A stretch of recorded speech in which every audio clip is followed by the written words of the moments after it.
اعوذ باللہ من الشیطان اللعین الرجیم بسم اللہ الرحمن الرحیم السلام علیکم ورحمۃ اللہ وبرکاتہ۔ کراچی سے تاج العلماء مولانا محمد نقی نجفی علیہ اللہ مقاموں کا پوتالی مدد کی خدمت میں حاضر ہوں۔ 1 اپریل کا درس لے کر۔ اس درس کا نمبر ہے 92۔ آج سے ہم کیونکہ چوتھا مہینہ شروع ہو گیا ہے، اس لیے 4 معصومین کی احادیث سے انشاءاللہ بیان کریں گے۔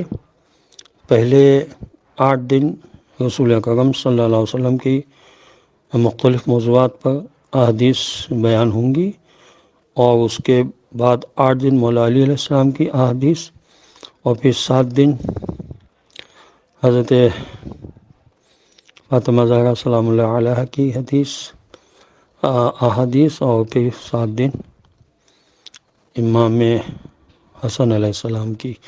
تو آج سے ہم شروع کر رہے ہیں رسول اکرم صلی اللہ علیہ وسلم کی احادیث۔ علم کی فضیلت کے بارے میں اللہ کے رسول صلی اللہ علیہ وسلم نے فرمایا کہ جو شخص علم کی طلب میں کسی راستے پر چلے گا، اللہ تعالیٰ اسے جنت کے راستے پر چلائے گا، اور عالم کو عابد پر وہی فضیلت حاصل ہے جو 14ویں کے چاند کو دوسرے تمام ستاروں پر حاصل ہے۔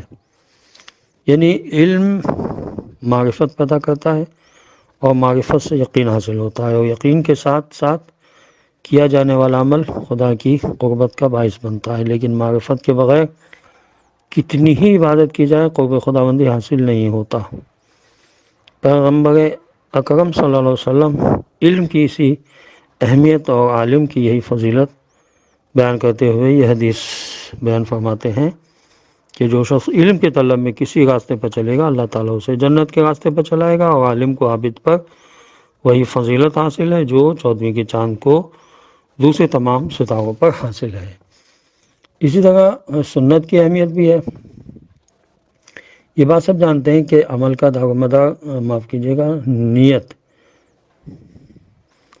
جو ہے، یہ بات سب جانتے ہیں کہ عمل کا دار و مدار نیت پر ہے، اور لیکن درج ذیل حدیث میں بتایا گیا کہ آیت کا دار و مدار، نیت کا دار و مدار کس پر ہے۔ چنانچہ ارشاد ہوتا ہے کہ کوئی قول بغیر عمل کے قابل قبول نہیں ہے، کوئی قول اور کوئی عمل بغیر نیت کے قبول نہیں ہوگا، اور کوئی قول و عمل اور نیت قابل قبول نہیں ہے جب تک وہ مطابق سنت نہ ہو۔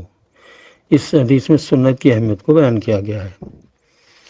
اس طرح اخلاق حسنہ کے بارے میں ویسے تو ہر صفت ہی انسانی زندگی پر اثر انداز ہوتی ہے، لیکن بعض صفات ایسی ہیں کہ ان کی وجہ سے صرف انسانی زندگی میں نکھارا جاتا ہے، بلکہ روز قیامت کی جس جہنم کی آگ ان پر حرام ہو جاتی ہے۔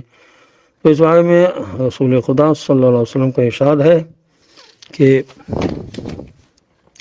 کیا میں تمہیں اس کے بارے میں بتاؤں جس پر کل روز قیامت جہنم کو حرام کر دیا جائے گا؟ تو عرض کیا گیا کہ ضرور بتائیے۔ فرمایا بردباری، میل جول رکھنے والا، اور نرم خو اور سختی نہ کرنے والا ان تمام چیزوں کو حاصل کر پائے گا۔ یہ کتاب ثواب الاعمال میں لکھا ہوا ہے۔ اسی طرح روزے اور غیبت کے بارے میں بتایا گیا کہ روزے کی اہمیت اظہر من الشمس ہے۔ روزے دار کی سانس اور نیند کو بھی عبادت شمار کیا گیا ہے، لیکن جب کوئی روزے دار مسلمان کی عزت پر زبان درازی کرتا ہے تو اس کے روزے کی اہمیت کم ہو جاتی ہے۔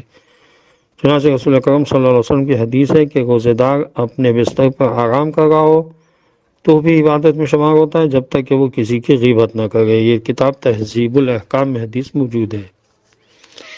اسی طرح صحابہ کے بارے میں بتایا کہ صحابہ کون ہے۔ اصولی طور پر اخلاقی صفات کو پہچاننا مشکل کام ہے، کیونکہ اس کی علامتیں واضح نہیں ہوتی۔ سب ایک بہترین اخلاقی صفت ہے، اور اس کی علامتیں یہ بتائی گئی ہیں کہ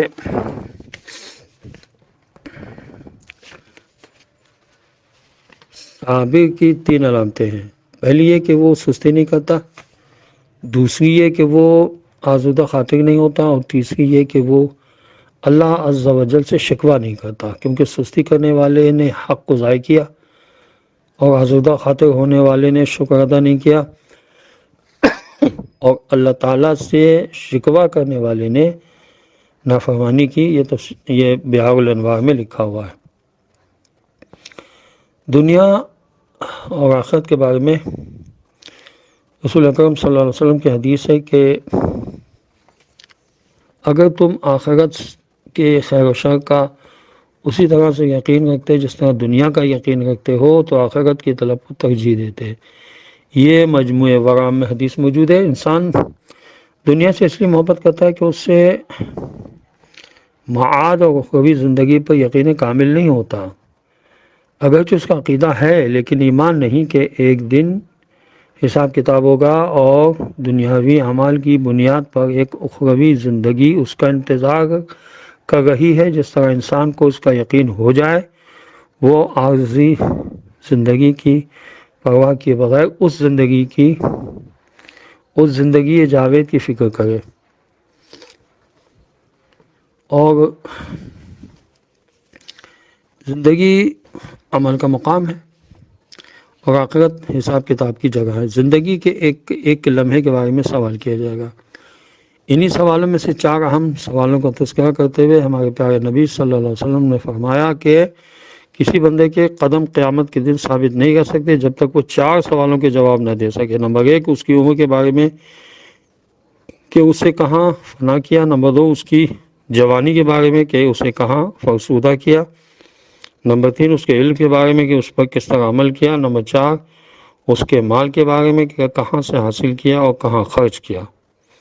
اور ہم اہل بیت علیہ الصلوۃ والسلام سے محبت کے بارے میں بھی پوچھا جائے گا۔ یہ خصال جو کتاب ہے شیخ صدوق کی، اس میں حدیث موجود ہے۔ اسی طرح